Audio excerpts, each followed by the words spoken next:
Il y a bien longtemps, dans un village d'Afrique frappé par une sécheresse sans fin, vivait un jeune berger nommé Kouma. Chaque jour, il parcourait la savane aride à la recherche d'un peu d'herbe pour ses bêtes. Mais la terre craquelait et le soleil impitoyable ne laissait plus aucune chance à la vie. Un soir, alors qu'il levait les yeux vers les étoiles, il se rappela une vieille légende. Au cœur de la savane, un baobab millénaire pouvait exaucer un seul vœu, mais personne ne savait où il se trouvait. Déterminé à sauver son peuple, Kouma partit seul à l'aube, suivant l'intuition de son cœur. Pendant des jours, il marcha, affrontant la chaleur accablante et les bêtes sauvages. Alors qu'il commençait à perdre espoir, une brise étrange se leva et guida ses pas vers une clairière cachée. Là, dressé comme un géant silencieux, se trouvait un baobab majestueux dont les racines semblaient s'étendre jusqu'aux profondeurs de la terre. Son écorce portait des symboles anciens, et un murmure résonna dans l'air. En posant la main sur le tronc rugueux, Kouma sentit un frisson parcourir son corps. Une voix grave et profonde s'éleva du vent. Kouma, fils de la terre, que désires-tu? Mais souviens-toi, tout souhait a un prix. Le garçon hésita.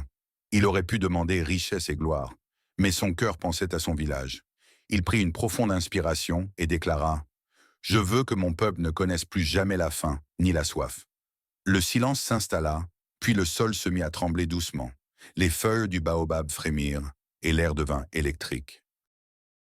Un esprit ancestral apparut sous la forme d'une silhouette de brume et lui demanda d'accepter les conséquences de son vœu.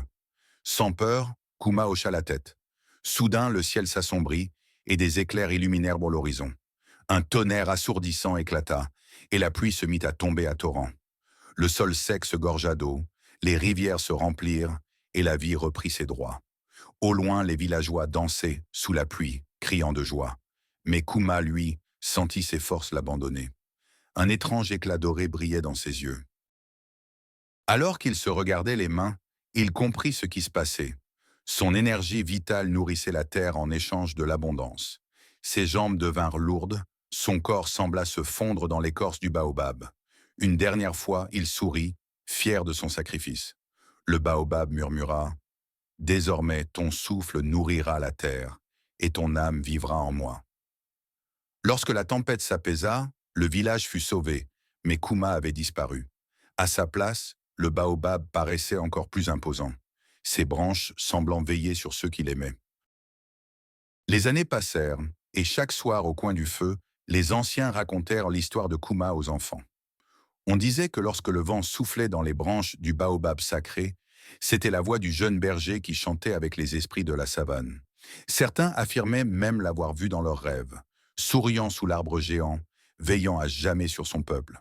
Le vrai pouvoir ne réside pas dans ce que l'on reçoit, mais dans ce que l'on est prêt à donner.